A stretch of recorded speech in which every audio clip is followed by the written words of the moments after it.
O presidente da França, Emmanuel Macron, anunciou François Bayrou como novo primeiro-ministro do país.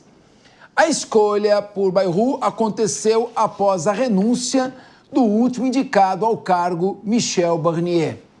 Ele perdeu o voto, ele era o voto de confiança no parlamento francês e foi obrigado a deixar sua função.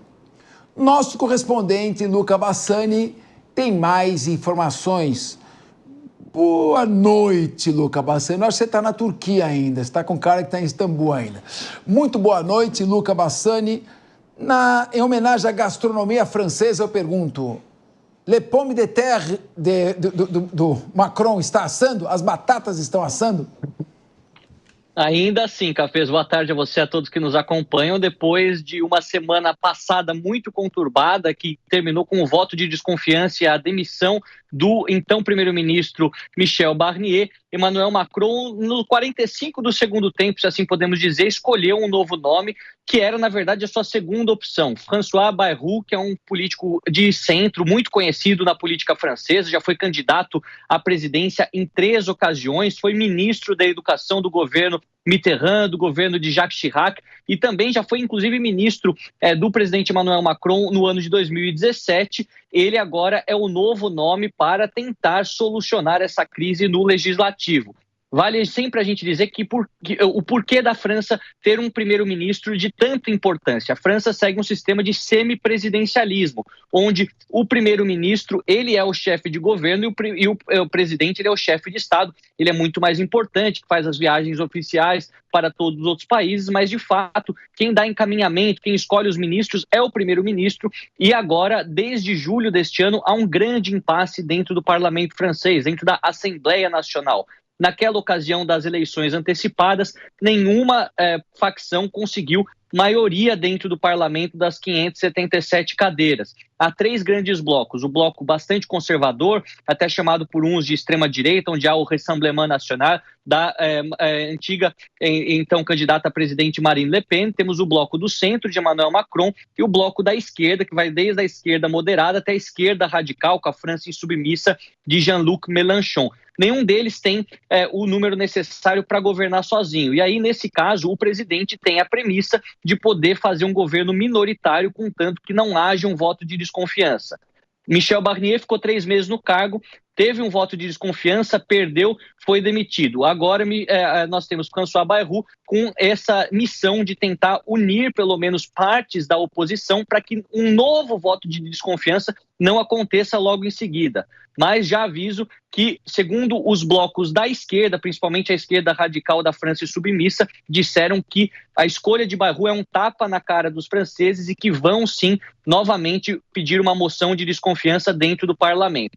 Agora, a dificuldade será negociar com os blocos também da direita e da extrema-direita, assim chamados, para que não haja a aprovação deste voto, caso, de fato, os esquerdistas escolham prosseguir com essa medida. É muito confuso, eu sei. Aquilo que nós podemos tirar de lição deste caso na França, dessa crise na França, é que Emmanuel Macron não tem mais a governabilidade, terá 2 anos ainda de presidência em uma posição muito difícil. Afinal, a próxima eleição acontece só em 2027 e provavelmente será um período de paralisação legislativa, onde várias pautas importantes envolvendo imigração, envolvendo o acordo, por exemplo, da União Europeia com o Mercosul, envolvendo outras questões relacionadas à política verde, todas elas terão muita dificuldade de serem aprovadas caso sejam trazidas pelo presidente, que está, de certa forma, desmoralizado perante o parlamento e também perante parte da sociedade francesa. Tudo indica que será um período de extrema dificuldade,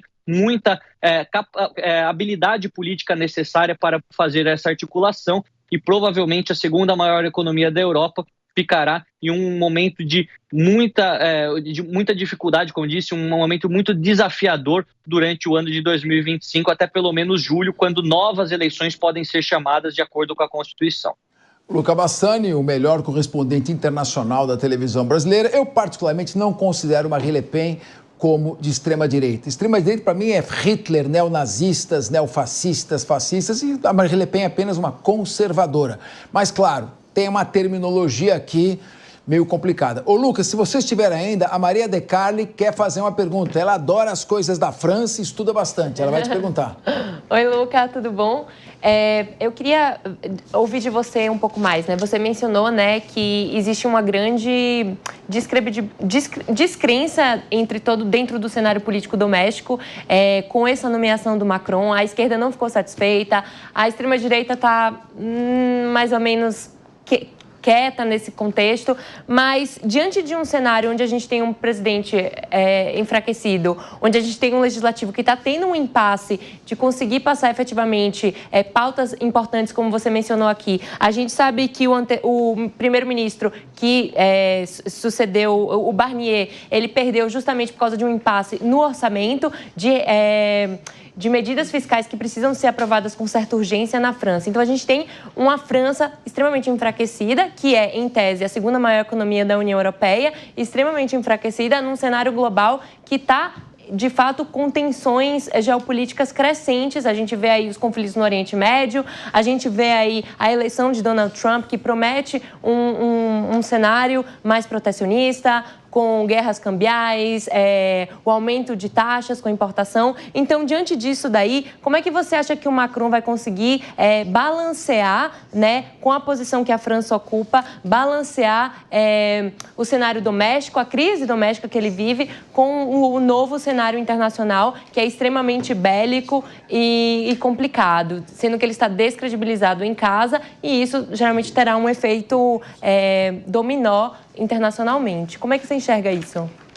É uma boa pergunta, Maria. Bom sempre revê-la aqui também. É uma questão muito delicada, porque, como eu falei, a Assembleia Nacional está dividida em 3 grandes blocos que têm praticamente a mesma quantidade de deputados, entre 160 e 180.